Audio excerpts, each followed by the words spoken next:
Hello everybody, welcome. Welcome to our first installment of a series which we call Around the World with GIRS. We are heading to the post-Soviet, post-socialist world, the East Central Europe. Welcome Alex Kazharski, who put together a panel of distinguished guests. Professors from Prague, from Slovenia, from Holland, and from Slovakia. And we, the organizers, the GIRS, Renat and myself, have got some initial questions which we would like to raise with the panelists. Why go to East Central Europe? What is it? Just another region? Socio-economic, political, cultural? Or with shared past? Is it then post-socialist, post-communist, post-Soviet? Or is it just a part of the West?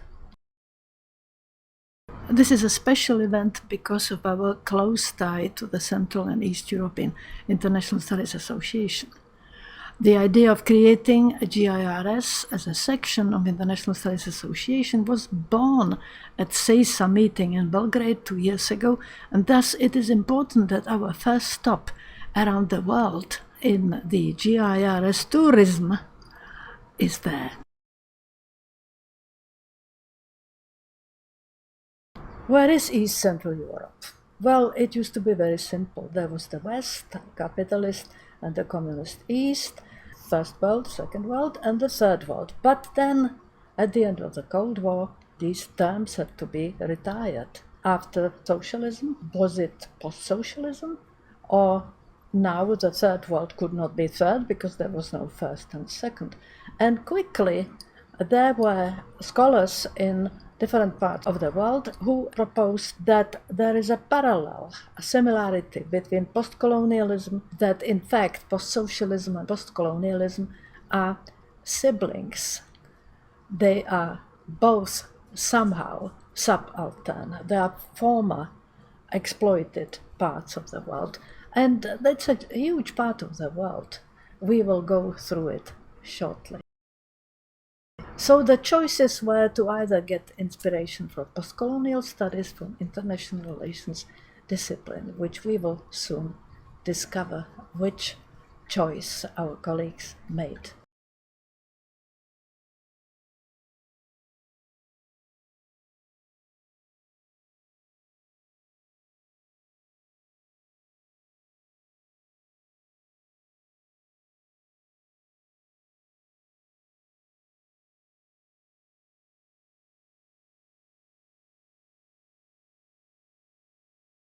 So where is East Central Europe? Let's go. It is not very far from anywhere. It is really a very short trip, even by our GIRS balloon. But those of us who became exiles, it was a long trip. It took me 23 years to get back. I will never forget that feeling when I was returning on a passport of a different country only as a tourist. We will soon be landing.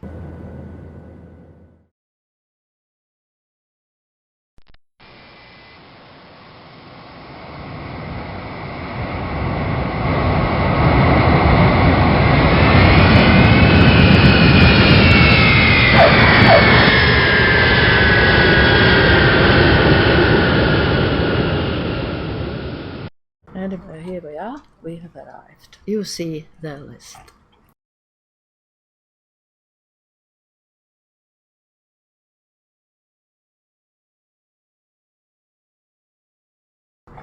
And we are the East Central Europe is just the western little edge of what used to be part of the Soviet bloc.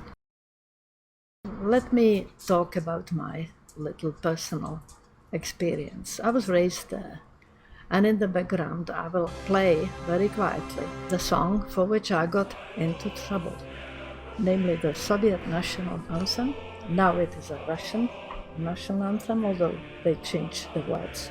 And also my joining on of the communist organization of children pioneer.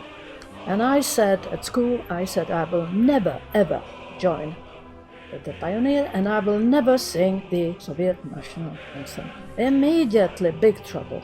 The principal called my parents and told very sternly to my parents to have a good chat with me.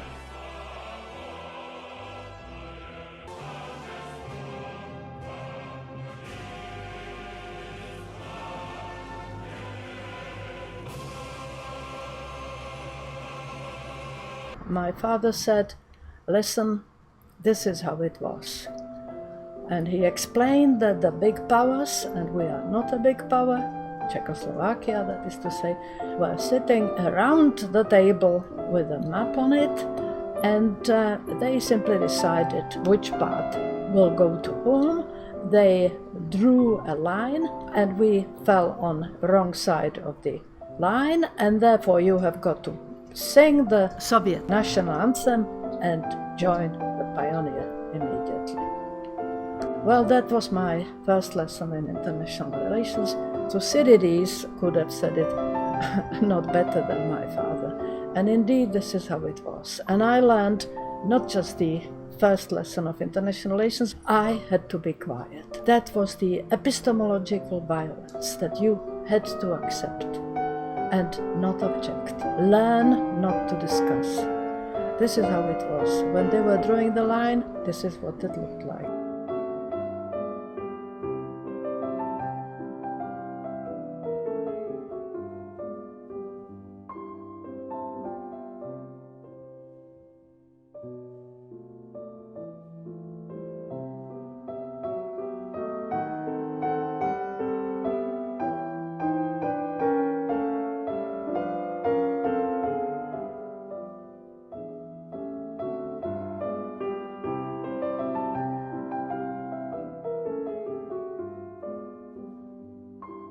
And that line was not intended as a permanent division of the world, although it very soon became.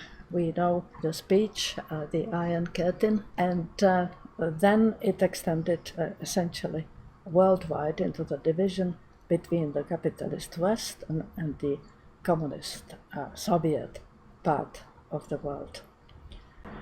Soviet Union, marked red, extended itself quite significantly. It was a transformation from Soviet Union into Soviet bloc, essentially. And that was accompanied by what we call regime change. Namely, all of the countries which were added to the Soviet Union, the fish tank, which we used to joke about, was transformed into the fish soup. And fast forward, not so many years later, the Cold War finished, and again a regime change from the fish soup back into the fish tank. So, drawing on the map of the Soviet Union, you see that the regime change also applied to the constituent republics of what was the Soviet Union. This was the end of the Cold War. And again, you see the list of the countries, and of course, the current conflict, the biggest since World War II, is between the two constituent parts of the former Soviet Union.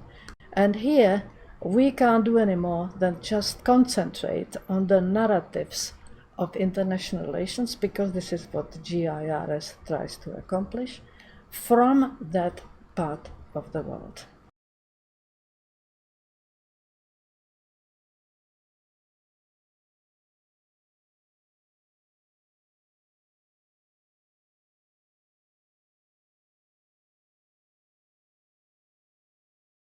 And with that, I welcome again all of you, and I welcome our distinguished guests, who I would like Alex to proceed to introduce. Thank you very much. Can you hear me? Yeah, I can. Okay. Thank you, Viduka, and indeed, I'm very happy to introduce our participants, panelists. So here we have several very distinguished IR scholars, starting from Professor Petra from the University of Ljubljana, Professor Annette Freyberg-Inan from the University of Amsterdam, Professor Jozef Batora, Comenius University in Bratislava, Slovakia, and Webster Vienna Private University. And you said that you would introduce Stepanka, but I can do that as well. Stepanka Zemanova from University of Business and Economics in Prague. And many of these people were quite heavily involved in the development of the regional IR community. So they were editors of the Journal of International Relations and Development, which was published by the Central and Eastern European International Studies Association. Petra has been there from the very beginning of the association, and she serves as its treasurer, and the association has actually been very closely connected to Ljubljana and its university. And of course, it goes without saying that that these people are among the most prominent IR scholars in their regions, publishing in the top IR and political science journals. So I'm very happy and honored to be moderating this discussion on the state of art in Central and Eastern Europe. Petra, I think that, I mean, there's no better person than to start this, because you've been actively involved in regional IR through the association and through the Journal of International Relations and Development. And you've had a unique chance to observe its developments. About a decade ago, you published this forum reflecting on the state of art, the state of IR in the region. And you made several interesting remarks, which I'm going to reproduce now. One of them is on the tendency of Slovenian IR scholars to focus almost exclusively on the case of Slovenia. So my question to you is then, I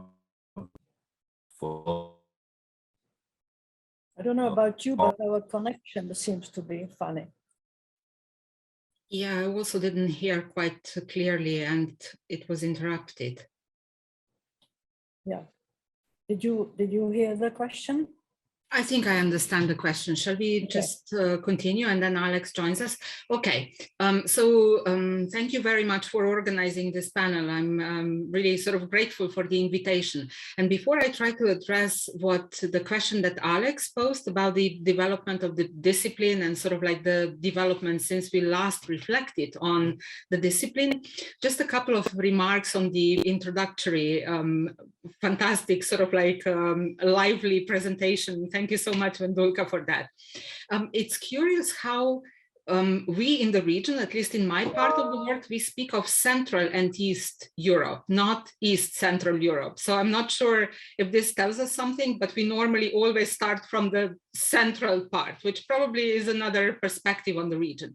Then secondly, what you were talking about, the East and the West, and then you mentioned Yugoslavia. I grew up in the former Yugoslavia, and for a long time, I didn't realize in a way how much actually the past really influences you as a sort of grown-up scholar, as it were. Particularly from the perspective of Yugoslavia being an open, non-aligned state. So everyone was allowed to have a passport to travel, which also meant that our professors were allowed to travel, attend conferences, bring books. So to me, I studied then international relations at my BA degree in Ljubljana, and we had the opportunity to really read so-called Western scholars. So this was never a taboo in a way. And then later on, when I studied in the UK, I realized the perceptions of others on the Easterners, as it were. And I was very much from, of course, Eastern Europe, for someone who studied in the UK, came from the States, etc. Because I would get questions like, were you allowed to travel? Did you have a passport? Or were you allowed to use your own language? I mean, things that were to me, something that really didn't require any discussion whatsoever. I took them for granted, but I realized that, of course, in comparison to other states, Yugoslavia was indeed different. And the third short reflection on why sort of past really matters is that nowadays, of course, in the context of the post-Cold War sort of world, everyone really tries to detach themselves from the past. The former Socialist Republic of Yugoslavia, in Slovenia at least, is seen as this state that you're somehow not proud to be a part of, and that Slovenia really tried so hard to distinguish itself from the past that our students nowadays know hardly anything about Yugoslavia, including about the non-aligned movement, which then explains probably also the focus of the study that is not very much global, but is really very much regional. Which brings me to what Alex was saying in the beginning about this problem of being an expert on your own state, the case study problem, as it were. I mean, in a way, I argued more than a decade ago in this piece that appeared in the Journal of International Relations and Development with colleagues, that scholars from Central Eastern Europe, Slovenia, of course, included, or in particular, were really experts on the case of Slovenia. Nowadays, I would argue that this has slightly changed, not necessarily because scholars really understood that the problem of focusing just on your own state, that you are really putting yourself on the periphery, but because the circumstances have changed. All these new countries were interesting 20 years ago. There were new states. They differed from one another. Suddenly we did get so many new states. Also with the war in the former Yugoslavia going on, Slovenia was an interesting case because it was different in that respect. It suffered through a 10-day war, but the war didn't last for 3, 4, 5 years as in some other successor states of the former Yugoslavia. So with Slovenia's joining the EU, NATO, so being part of the international community, the interest in Slovenia has really decreased. And as a consequence, many scholars, my colleagues, have focused more on the region of Western Balkans in particular, than possibly also Central Eastern Europe, and only exceptionally to other parts of the world. The EU, of course, is one of these regions, sort of institutional frameworks that many scholars are interested in. Now, this has had effects on knowledge production. So many of the contributions really have not managed to contribute to theory development, but they contributed to the policy relevance of IR scholarship, broadly speaking. So I believe that in a way, this focus on cases, although the region may have shifted from states to regions, is still present and has a negative effect on the involvement, inclusion of scholars from the region into global IR community. Then my second out of the 3 points that I'd like to make is also a reflection on what I argued in that original piece, this heavy focus on teaching and not much time being dedicated to research. The problem, I think, is still there in the region, although the burden that sort of like comes from teaching is perhaps somehow decreased because the numbers of students have gone down. Not because of a decreasing interest in international relations, on the contrary, but just generally generations are smaller and there are more universities, more opportunities for individuals to really continue their studies. So if we do not have that many students anymore, we still heavily concentrate on teaching. I think the general problem that we see in Central and Eastern Europe is this inability to buy out your teaching with research. There is very little flexibility to move in between sort of projects and teaching. Partly, I would argue this is because the community itself is so small that you are sort of the only expert on a couple of issues, a couple of courses, that there is difficulty to really sort of like engage one of your colleagues, not for the general courses, but for the specialized. So there is there is a difficulty to engage your colleagues to replace you. And also there is a problem how you're going to go back to teaching then afterwards if you've kind of moved more into research projects. So I think this partly certainly affects the production or the contribution of scholars from the region, again, to the broader academic community. Of course, the question is also, and that is to do with research output, is also linked to how in such small communities you evaluate what is sort of like credible, academic, original research. And here in small communities, qualitative assessment based on impact is really hardly existing. There is more emphasis on quantification of everything. And of course, quantification brings about some weird sort of outcomes of who is considered successful or what research outcomes are considered successful. We can perhaps talk a little bit more later on when I also hear what others have prepared. And lastly, my third point that I think also presents some sort of a structural obstacle or a development that we are observing in many states is the fact that IR scholars still sort of very much somehow aim to enter politics. So that there is this fluctuation between academics and politics. Of course, again, a small number of individuals with some with ambitions, but some sort of kind of naturally slip into the policy world. Now, of course, and then they come back. And here again, I think that this does have an effect on how the scholarship develops. And also in the context of recent developments in the region, I'm talking about autocratic governments, individual prime ministers, etc. I think this does have an effect on really independence and academic integrity. And this is what I think is worrying in a way, that a worrying sort of like side effect or consequence of the developments of this sort of shift of academics between the academia and the policy world. And I'll stop at this stage, and hopefully there will be an opportunity. I kind of add a couple of more issues. Thank you. Have we lost Alex? Hello. No, I apologize for my disappearance. Yeah, well, no, I was just worried that you have vanished in the cyberspace, but I'm glad that you are back and you can take it back over. Thank you. No, I apologize. My Zoom just crashed for no reason, so I had to restart it. But I see that the show is running. Okay, Petra, thank you very much for your comments, and I'm very happy to hear that there are these trends towards stronger internationalization of expertise.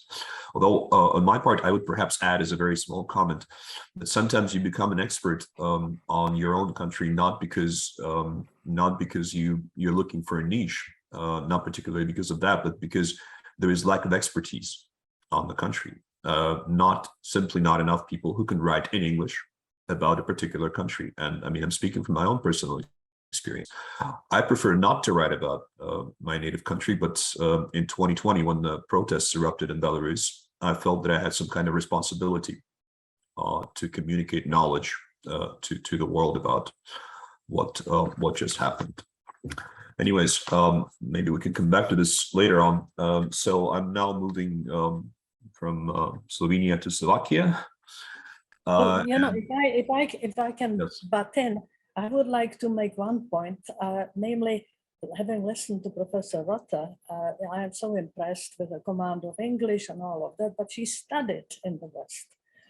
Yugoslavia was for us a sort of mecca, because if you wanted to defect to the West, you would have to smuggle yourself through Yugoslavia, because they had a different regime. And that means that, the language barrier and the opportunities probably would have been higher for people from the former Yugoslavia, whereas I see the issue in the part of the Central East Europe where, really practically insurmountable. I had to defect to actually go and study in England, but that's another story. But I found the presentation by Professor Ruth absolutely fascinating. Okay, sorry, back to Slovakia. Thank you. Yes, so Jozef, this is now over to you. We started talking about the past and how past matters and institutions matter. And the post-colonial, post-socialist nexus has already been mentioned. And we know that in what you may call former Yugoslavia, you did have a strong tradition of scholarly interest in the global South, which kind of disappeared after the breakup of Yugoslavia, but it was there because of how Yugoslavia was historically oriented in terms of its foreign policy. So that's one way in which past matters. That's Yugoslav history and Slovak history. So what about Slovak history? Because my own take on this has always been that past matters in the sense of the very peculiar quality of academic institutions when it comes to social sciences. So the major drawback, the problems we associate with regional IR and Slovak IR has to do with a broader context of weak tradition of social sciences, right? Which are sometimes of very low quality. But I think that you had an alternative explanation at some point. You said that past matters in yet another way, namely, in some countries, you don't have a tradition of independent statehood, which in turn means that there is very little or no reflection historically on foreign policy, because this practical concern with foreign policy making is something that stimulates more conceptual thinking about international relations. So I would like to ask you, I mean, this is your cup of tea. You've always studied institutions, how they shape our life.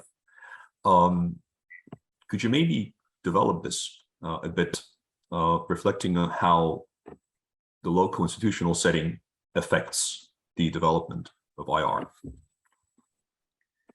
Thank you very much, Alex, and thanks for putting together this panel. This is, of course, and it's a great honor to be on this panel. And thank you, Vendulka, also for this very insightful presentation to kick us off in this debate. And it's actually very useful to reflect on the past and on, looking at your presentation and listening to you. It actually is kind of dawning upon me how much has really changed. But nevertheless, I really keep on thinking about this past that you just pointed to every time I go jogging to across the border to Austria, because as you know, Bratislava, where I live, is right on the Austrian border. And I actually do that very frequently, that I actually jog across into some of the villages right across the border. And every time I do that, I feel a sense of achievement somehow, that something, I've crossed some borders there that you were not allowed to cross before. So that in itself is an experience. I like to do that just because of that little sense of achievement of crossing that border that you were not allowed to cross at some point. Now, in terms of the international relations discipline as such, I wanted to go back to this forum in the Journal of International Relations and Development that several of us had the chance to have the opportunity to edit at some point. And so in 2009, Peter Drulag was putting together this forum. This was still at the time when Peter was very much an academic and a scholar, and way before he turned into a politician. So I like to refer to this Peter Drulag that I knew back then. And so he asked me at the time, to reflect about Slovak IR. I write about it. What's the nature of the discipline? What are the challenges, and so on? My response was, there is no IR in Slovakia, so there's nothing to write about. And he goes, well, exactly, and this is what you should write about. And so he persuaded me to give this a thought, and I did. And so I was thinking about it, and the opening opening set of reflections were building on Stanley Hoffman's idea of centers and peripheries in international relations, where of course the centers would be where you produce theories, develop new ideas, develop new concepts, and then peripheries would be those areas in the discipline which consistently and systematically apply those theories in the research as well as in teaching, in the curricula of courses. And I was thinking, hey, so which is it? Are we in the part of the center? Not exactly. Is Slovakia part of the periphery? Well, not necessarily, because there is no systematic way of applying those theories. So it has to be something else. So sticking to the metaphor of centers and peripheries, because this was, of course, some kind of an imperial metaphor, it had to be the third thing, which is the barbaricum, right? And so I wrote about the IR barbaricum in Slovakia, which of course, and this is an article we then co-wrote together with Nick Hinek, my good colleague from the Czech Republic, and we were reflecting about this and looking at the outputs in different institutions. And so part of what the concept tells you is that on the one hand, the barbaricum is kind of semi-attached. It's a liminal space in which partly it participates in the discipline in various ways, but at the same time is not exactly part of the empire, as it were, right? And that gives you all kinds of limitations, and in terms of what kinds of problems you get as you're trying to develop this discipline in an environment like this, in a setting which is non-standardized, where folks don't know how to quote, all kinds of stuff like that. I mean, this is a common problem, and then at the same time, it also gives you a lot of opportunities as a barbaricum, because there are some of the established hegemonic structures and hierarchies don't operate, right? So it's both. I mean, it's a kind of a double-edged sword, which many of us who know the Slovak environment, and Alex is nodding because he knows it quite well as well. We have, of course, had experiences with both sides of the double-edged sword. So that would be my first point. And I think the IR barbaricum situation is, of course, the starting point in terms of how the Slovak IR can actually start connecting to the global IR, because this is actually the challenge, right? And this will be also one of my points that I'm making here, would be there are no regional IRs. I would contest the idea that somehow there would be a Central European or Eastern European IR, because if that was the case, then you would of course have to have Nordic IR, Iberian IR, Latin American IR, and I just don't think that that's the case. There is global IR, and there are different ways of how different parts of that discipline are constituted, and how different parts of the world connect to the global IR. My second point would be look at the Nordics, and this is a region I know relatively well. I mean, I've spent a number of years in Norway. I did my PhD at the University of Oslo in political science. So look at the Nordics, and if you look at the Nordics, they're not exactly developing any kind of Nordic IR. What they do is instead that they develop all kinds of. They look at a lot of the best work in IR in the Nordic countries is in fact building on the recognition that international relations is a social science discipline, and it really builds on social scientific approaches from various parts of the social sciences, and then applying those on international or global phenomena. So think about the work of, for instance, scholars like Rebecca Adler-Nissen, builds on Bourdieuian approaches, international political sociology. Ivar Neumann working with anthropological approaches or discourse analysis. Erik Ringmar working with cultural approaches, history, cultural studies, right? Looking at identities. So they actually build on classical social science approaches, properly methodologically anchored in social sciences, and apply that to international phenomena. I think this is a very fruitful way of working in the IR IR discipline. And I think that's something that certainly should be helpful and should be a guideline for a lot of a lot of the scholars in Central and Eastern Europe. This is a way to go forward. The second point I would make, and this is again the second lesson from the Nordic region, they actually quote each other, right? If you look at the Nordic region, they do quote each other, right? They will know each other's work and actually do refer to it in their own work. So not always and not to everybody, but I mean, it's a general pattern which you don't necessarily see in the Central and Eastern European region. You would have folks who know about each other's work, but they don't quote it or don't know about each other's work, right? So I think that's a big challenge, and I think this is a way how you could constitute the regional IR in a good way if people actually were much more active in in quoting and using others' work from the region, because there is in fact some pretty good work in recent years published by scholars from the region, and I appreciate that, but there is not much interconnection. So scholars from Central and Eastern Europe, be that the Czech Republic, Poland, Slovakia, Hungary, they quote US scholars, British scholars, you name it, Australian scholars, but not necessarily Slovak scholars, Czech scholars, Polish scholars, right? I mean, and that's something, and that's a disadvantage. I think this would be important in terms of, as a very practical step, very easy step to do, to actually start constituting the discipline in a proper way. So those are my two Nordic lessons for Central and Eastern European IR. Thank you.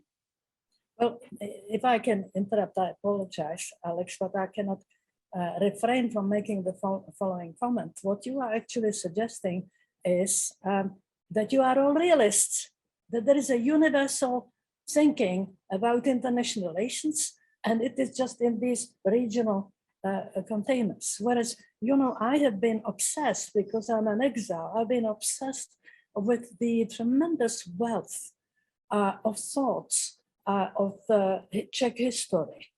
And I don't see that anybody is actually, somehow, including it or challenging the accepted universal truth. You see social science, political science, and I'm not a political scientist. I was raised in England and under Hadley Bull, who laughed at a scientific type of approach. But are you all realists? Are you? Are we? Are we realist? I don't think so. I would not call myself a realist. I would certainly say I'm an institutionalist, and I'm a positivist as well. If you want to ask me about that, but I'm not sure if realist would be the way to describe my work. No. Yeah, well, because you see, we are, the global international relations is committing itself to actually pulling up interesting insights, which we don't have here in America, to enrich, to give a platform so that you can be heard and you don't have to just be barbaricum or just imitate and repeat. And I read only this morning, because I follow the Czech news, that Professor Drulák said today that Czechs are realists. I can send you the line and verse. And I did not want to hear that, because, that means, and that would be the critics of the, the post-socialist or, the absence thereof, that you are actually agreed to be colonized. You are colonized because you accept the verities which come from somewhere else. I'm sorry. I'm sorry. But, no, I think this is no. I think that this is a perfect time to move on to Annette, because actually my question to her will deal with some of these issues that you are bringing up, Vendulka. So Annette, first of all, thank you for participating in this, and we're very lucky that you're here, because you combine the Western, quote unquote, and the Central Eastern European perspectives in IR. So there's this whole talk, right, about marginality and liminality. And Jozef, who's speaking from a universalist position, he already brought up this distinction into the center and the periphery, right? And center-periphery relations tend to be seen as unequal by definition, right? So you have this presumed hegemony of Western or even American IR, right? With all the attention that that is dedicated to, let's say, American realists who make comments on Central and Eastern Europe, which we quite frankly find quite frustrating sometimes. Right? And sometimes it seems that these are pseudo-universalist claims that they make, which are actually based on this very specific, very concrete, and somewhat parochial experience. Right. So this is the kind of tragic case of American realism commenting on Central and Eastern Europe. So my question to you is, do you think that there's this inequality and marginalization of local knowledge? And if so, what could we do to fix it? What is the approach to sort of amend this asymmetry? Is it a question to me? No, it's to me. To Annette. Yeah. To Annette. Great, thank God. Yeah. Thank you very much, Alex. Hello, everyone. And I will also get back in the end to the point that Vendulka has just raised, because it's obviously a very important one. But I'd like to start in the beginning by also going back to the introductory remarks. And I'd like to add two things to what Vendulka and Petra have said. One is that you've raised the fact that it's really important to see internal differences within the region. And this was really, this struck me when Petra was relating her experiences in Slovenia and former Yugoslavia. The fact that it was relatively open, you could travel and your teachers could travel and bring other knowledges in. I've lived and worked for quite a while in Romania, where the experience was, of course, completely different. So that is something to be kept in mind. Added to that, the shadow of the past. The shadow of the past is also not equally dark across the region. And it's perhaps a daring thesis, but perhaps those countries who now have different borders than they did before the end of the Cold War have had an easier time leaving behind the shadow of the past than countries whose borders have remained identical. Petra is now able to say, I'm Slovenian, and there's a generation or even two that are able to say, I'm not Yugoslavian and never was, I am Slovenian. That's a different country, and that allows me psychologically to make a certain break with the past, whereas a Romanian or a Bulgarian is not able to say that. They still are Romanians, and therefore also the past works through more forcefully psychologically. That's just a thesis. But if it is the case, then people in those countries might be able to feel that people in former Yugoslavia, perhaps even in the Czech Republic or Slovakia, are twice privileged. First, because they were more open before the end of the Cold War, and secondly, because they've had an easier time moving on because of what happened to their countries. So just wanted to add that. To go back, like the others did, 13 years ago, we had a debate in the Journal of International Relations and Development in which the marginalization of the region in the discipline of IR was discussed. And I will make a few observations also responding to Alex's questions about what has changed since then in that marginalization landscape and what hasn't. And I'll conclude with a normative point, and that will get us to debate again with Vendulka, I think. A change in the landscape of marginalization that I see is that the distinction between scholars from the region and scholars in the region has become more significant. Scholars from the region that have institutionally settled in the global Northwest generally don't do any worse on the usual measures of centrality versus marginalization than scholars from the Northwest. So from what I can see, there's not really a status disadvantage anymore attached to simply having roots in the region. But when it comes to scholars who continue to work from inside the region, then it's very different. Then I think the situation of disciplinary marginalization hasn't really improved. And I want to share some data on this with you. Apologies to those who've already heard this at the CEISA conference. Earlier this summer, I looked at the statistics of the European Journal of International Relations, simply because I had access to that. I co-edited the journal in the last 4 years. I also thought this is a good journal to look at because it's a very broad IR journal. It's open to all kinds of topics, approaches, and methodologies. And it aims to cover all of Europe and maintain a certain focus on Europe compared to other top IR journals that are published elsewhere. So my thinking was that it can serve as a microcosm to see how Central and Eastern Europe fares in publications in the top of the IR discipline. So I compared the 4.5-year period 13 years ago when that forum was published with the periods of 4.5 years up until when I checked. So that's 2005 to 2009 compared to 2018 to 2022.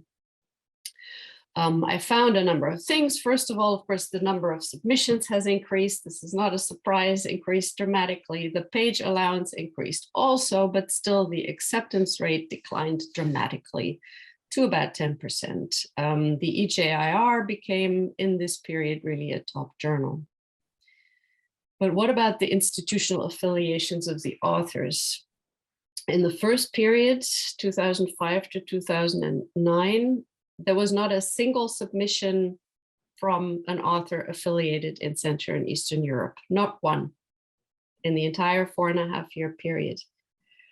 And the top countries from which submissions were accepted were the UK, the US, Australia, and Germany, in that order. Generally, the variety of countries from which submissions came was not very high. Submissions came from only 18 different countries. Now, the period 4.5 years up until now was really very different, in that we had submissions from 74 different countries on 6 continents. So that's pluralized a lot. But if we look at the top 4 countries from which submissions came, they were the UK, the US, Australia, and Germany. The same countries in the same order again, 13 years later. What came from Central and Eastern Europe, and I'm counting this broadly, it includes Turkey and all of the former Soviet Union. We had 1 Croatia, 32 Czech Republic, 1 Estonia, 2 Georgia, 6 Hungary, 4 Kazakhstan, 4 Lithuania, 37 Poland, 8 Romania, 17 Russia, 2 Serbia, 1 Slovenia, 37 Turkey, and 2 Uzbekistan. So people are trying, especially if we look at the figures in the Czech Republic, in Poland, and in Turkey. A lot of submissions come from those 3 countries.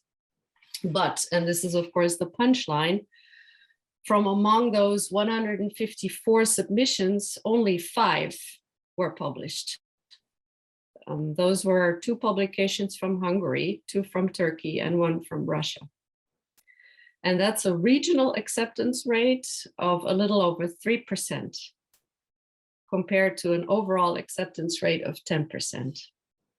So that means that it's still considerably less likely for scholars affiliated in the region to get into a broad journal supposedly focused on all of Europe and even all of the world, and not excluding a focus on the region. So that is not good news, I think. And I don't believe it's a bias due to a bias of the editors. I'm not only saying that because I was one. The reviewers, of course, don't know where the authors are located, although sometimes they may be able to tell from the manuscript. but rather it seems to be still the case that when they are thrown in with the competition from IR core countries, submissions from the region suffer from subtle markers of just not talking the talk that is expected in those top journals.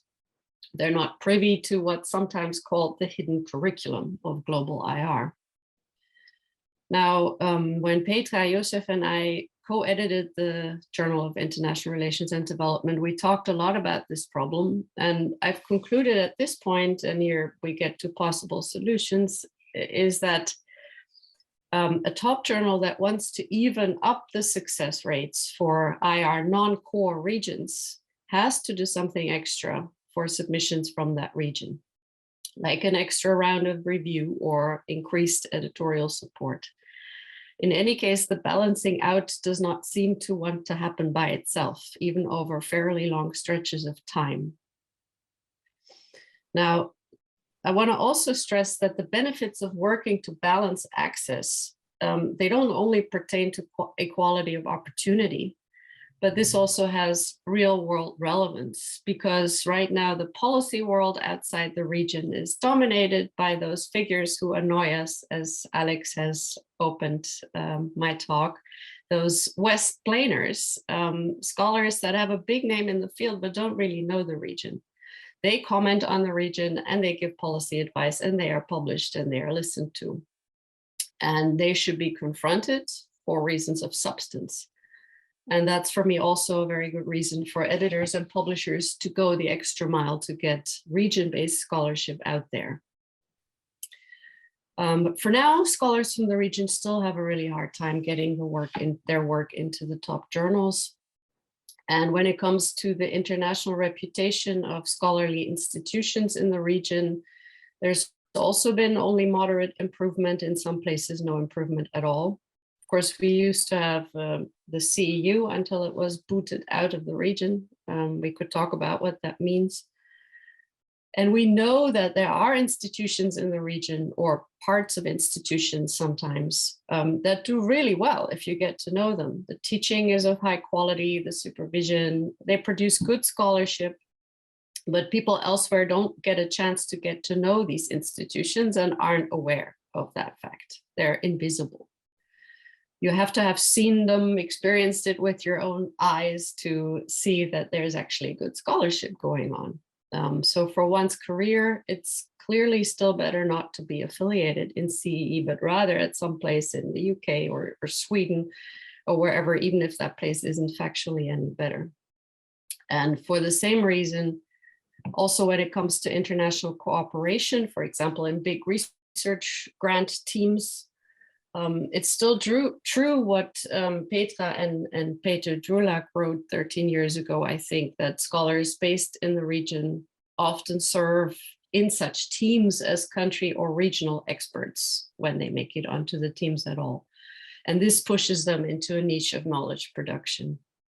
So the idea is you may not be as good as scholar X, Y, and Z from the Northwest in a general sense, but you know something about obscure country Z, and that's why we have you on the team. So for both reasons that I talked about, and this is my last point, the lack of exposure of their work and lack of reputation of their institutions, there is also still hardly any IR by CEE scholars that would help pluralize IR as a global discipline. And this is what Nick and Jozef wrote about 13 years ago. At least no IR by CEE scholars that is visible from the outside. But my own position on this, and here I align with Jozef and maybe sting Vendulka a little bit. My own position on this is that I would anyway be very wary of advocating something like a parochialization of the discipline, a parochialized fracturing of the discipline. There shouldn't be different IRs for different regions or other identity groups for that matter. Peter Drulak spoke of the parochialism of Western IR 13 years ago. And of course he was right, and he remains right, that global IR is biased towards European and North American experiences and perspectives. But the solution to that, to me, is not to fracture the discipline into multiple competing parochialisms. I would think that would be even worse, maybe, than having one.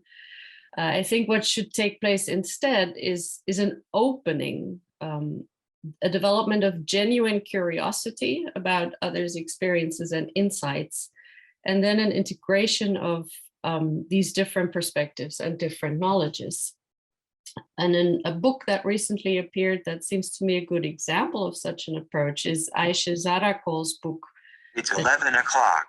That she presented at the CEISA conference, called Before the West, The Rise and Fall of Eastern World Orders.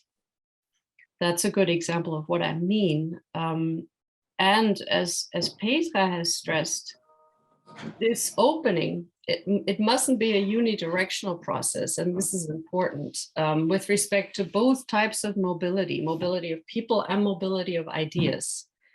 People and ideas have to be stimulated to flow in both ways, and this is still hardly happening. So there's a lot of outflow, but very little inflow of people, and there's a lot of inflow and very little outflow of ideas. There's a double imbalance. The sense of achievement in crossing borders that Jozef was talked about, it should go both ways. People should realize that when they go into the East, that's an achievement because they could not have gone to those places in the same ways more than 20 years ago, 30 years ago either. And if this sense of achievement in crossing borders were to go both ways, then maybe there would also be more of an impetus, more of a space for local insights to grow, because for local insights to be expressed, to be first thought and then put into words, there has to be someone there to want to listen. And I think ultimately that is the space that Vendulka is also looking for when she says, no, we want to hear those voices, and we're not hearing those voices because there's this dominance of hegemonic global IR. It's not that we have to counteract that with parochial efforts to see the world necessarily differently, but it's really more about making sure that we listen to each other across these past and present divides. And I'll stop here.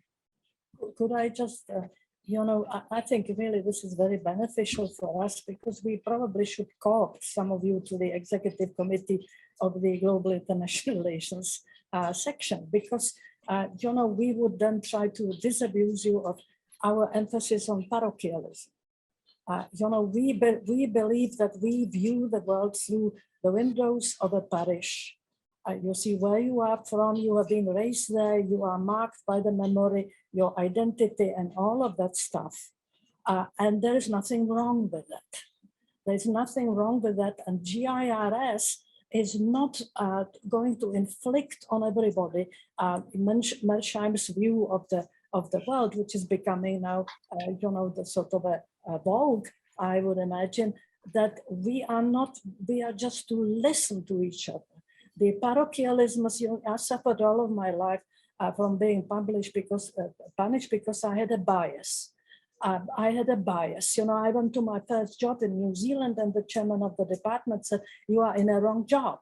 I just got a PhD in England." I thought, what the hell is wrong with me? And he said, "You have a bias." And of course I did have a bias, because I spent 24 years in the communist world, and I had criminal sentence and all sorts of stuff. Yes, I do have a bias. I'm not hiding it. The bottom line then is that I think we try to make a virtue of people coming from different parts of the world, and we want to enrich the study of international relations by taking on board whatever they have, which we do not have. So, and perhaps we should continue this discussion if we manage to somehow co-opt you to the executive committee of GIRS, which I believe is one of the objectives of this show, that we are actually here to ask, what can we, the Global International Relations section, do for you? Or you don't need anything because you are doing quite well. Is that the question?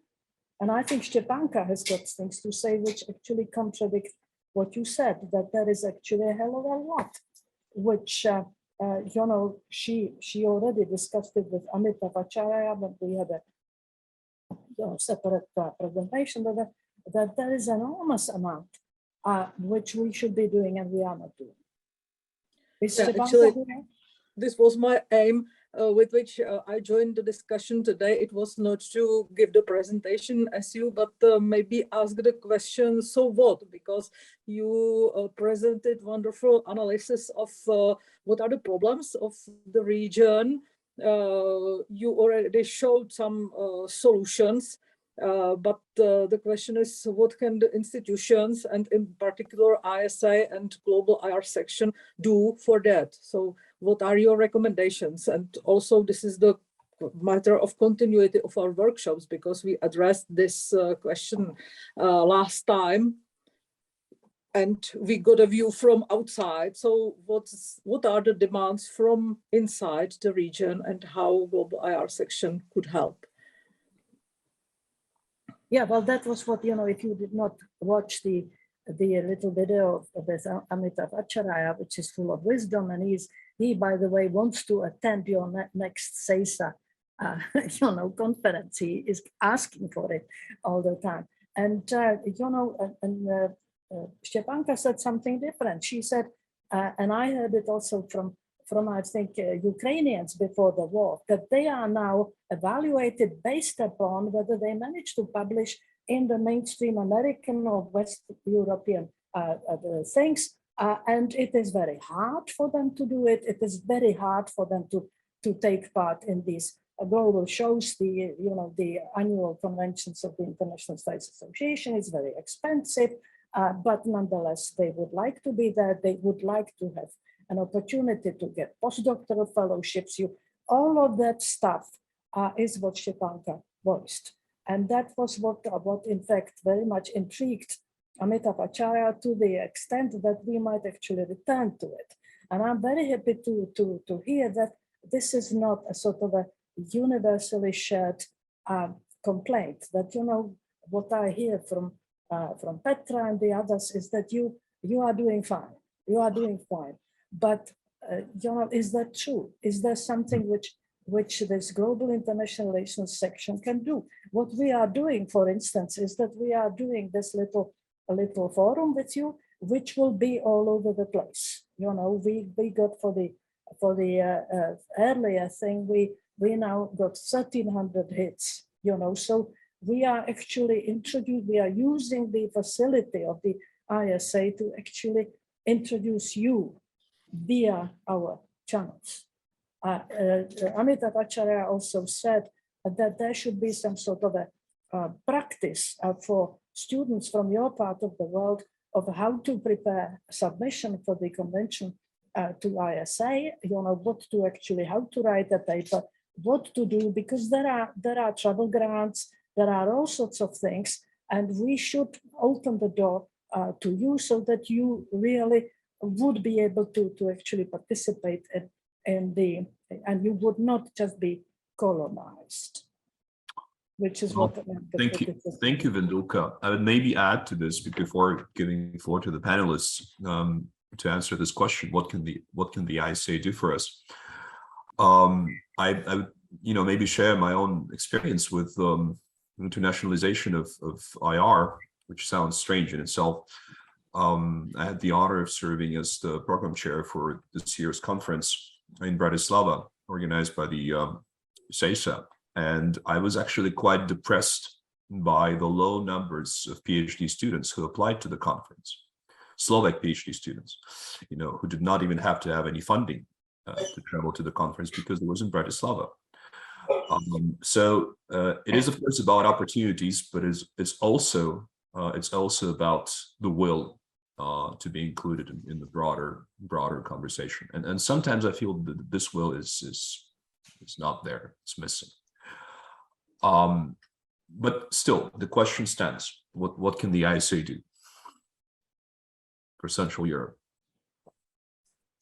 Yeah, I would like to start by saying that I think the ISA has already done a lot, and that needs to be acknowledged. The fact that there is a regional section, the fact that very often the ISA presidents or the executive director travel to the region to attend conferences in the region. This is really important.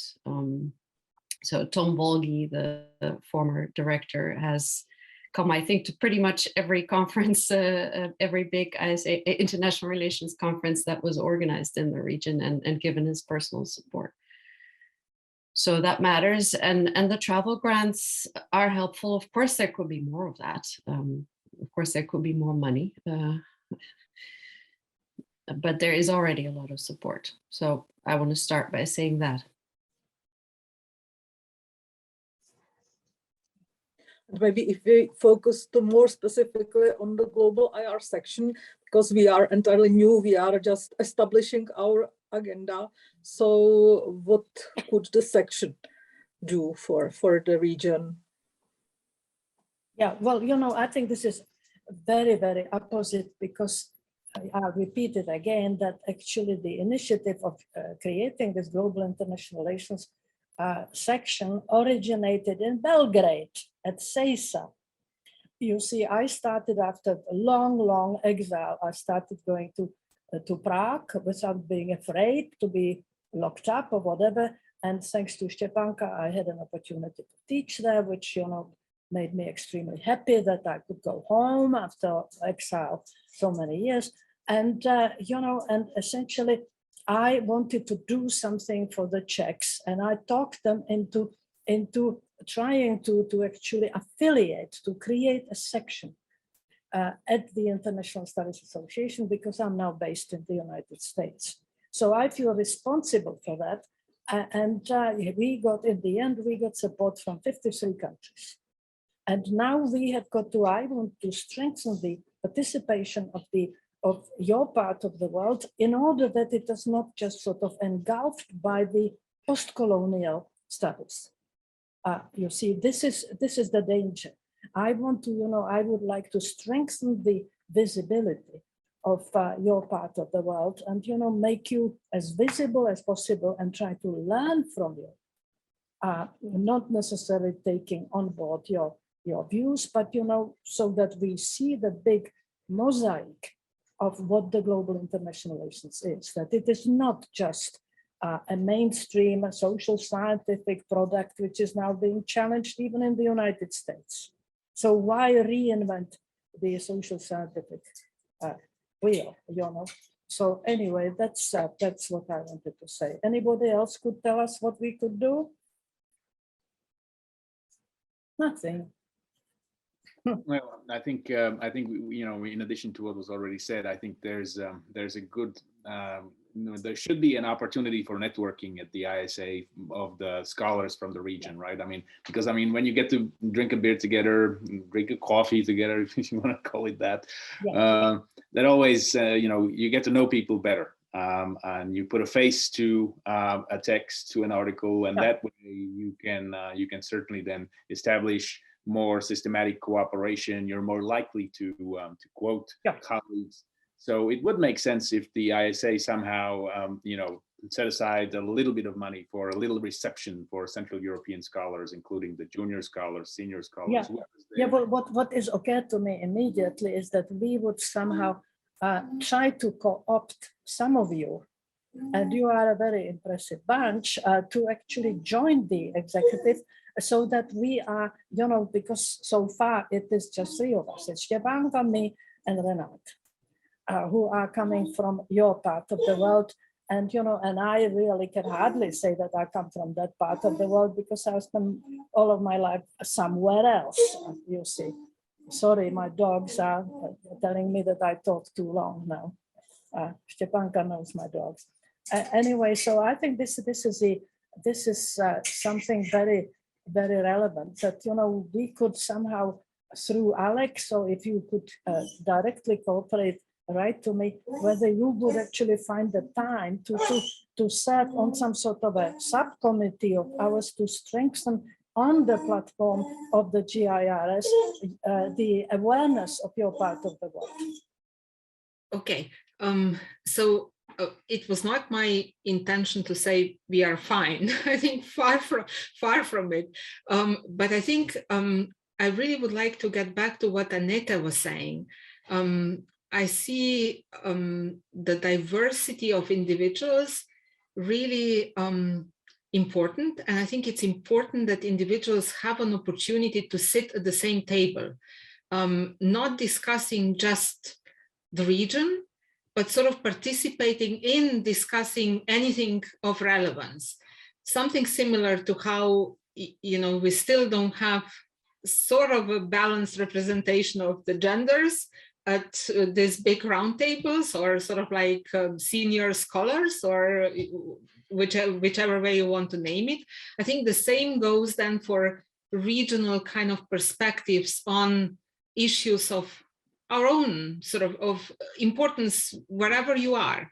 And I think this participation and interaction in both ways, I think, is super important. And I think it should start really also with PhDs or even earlier. I mean, I remember when we started to cooperate with Tom Volji as a professor, not as the executive director, we joined two groups of MA students, one from Arizona, one from Ljubljana. Fantastic results. I mean, fantastic results on both sides. A super learning experience in more than one respect. So I think this sort of like direction, exchange of ideas, perspectives in both ways, I think is so important. And it starts, of course, with the opportunity, with the sort of representation, and then it can continue in different ways. So I think in that sense, I really would like to sort of second and support what Annette was saying. I think it's super important. Well, I simply wanted to say that you would be well advised if you look at the Amrita Pacharya office hours. We call this office hours, and we can have office hours with one of you.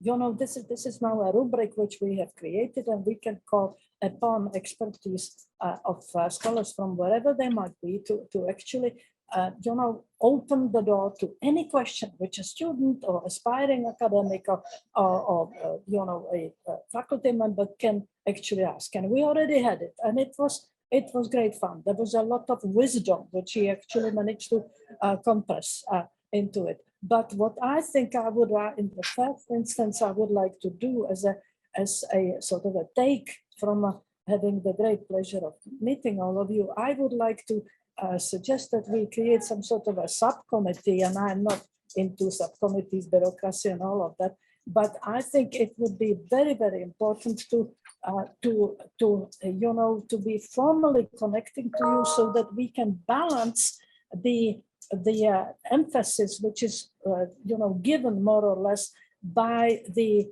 third world studies, you know, because they are very, very, the global south is extremely powerful in the International Studies Association. It's essentially a you know, mainstream now. And I would like to, you know, take it upon myself as somebody who's an exile and who never recovered from having to leave. I would like to see that there would be something done, you know, which would actually advance, you know, what is or was my region.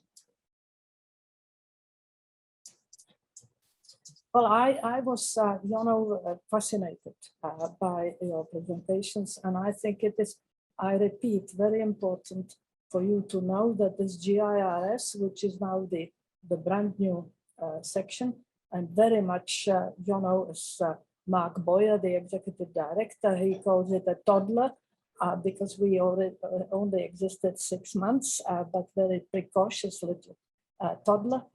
And we will be having a meeting with him to figure out how to actually balance the influence of different parts of the world.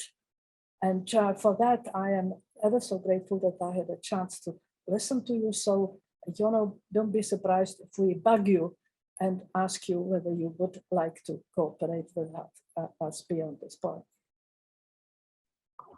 Thank you very much, Vendulka, for your efforts to promote our region. Yeah, well, you know, I have never, you see, I very much read Edward Said. You see, The Pain of the Exile, you know, because I'm an exile. And I never really got over it, never got over it, because you always are sort of split personality, because you would much rather be somewhere else. And I worked in 7 different countries or whatever, and it is, and and making your way in the Western world in the academic sense is not very easy. In fact, I am now about to publish a sort of a political biography. What happens if you fall between the cracks of the international relations? That it's no fun, because international relations, unfortunately, is not about individuals. And if you fall in between, I would not want to do it again. I would like to just, unless you want to add some final thoughts, would it be then possible to assume that we will continue, that this is just the beginning, and we will continue relying on you to help us, that the global international relations section is not just yet another sort of ridiculous section, but it actually does something useful, because it's a lot of work. I wasted so much time on all of these presentations and all of that, and I would like to see results. I would like to see that my home has got at least. Yes, I appreciate the sentiment of wanting to do something useful, but I think it's not always easy for scholars to, or not, perhaps not everyone wants to switch so easily into activist mode from scholarly mode. So I think that's something each of us needs to reflect on. Well, but not activist, no activism, no activism. It is simply to make sure that, for instance, if we are creating a program for the International Studies Convention, that we actually have got sufficient representation amongst the people who will be selecting and creating the panels, and that there will be somebody who will understand your part of the world, and because from there derives a possibility that you could get travel grants. So that's not activism, it's a service, it's a professional service to the discipline. That's how I'm not an activist, Christ almighty, no. I did not convince you. It's a legitimate way of looking at it. Yeah, anyway, so Alex, with that said, I think we are at the level of 1.5 hours almost.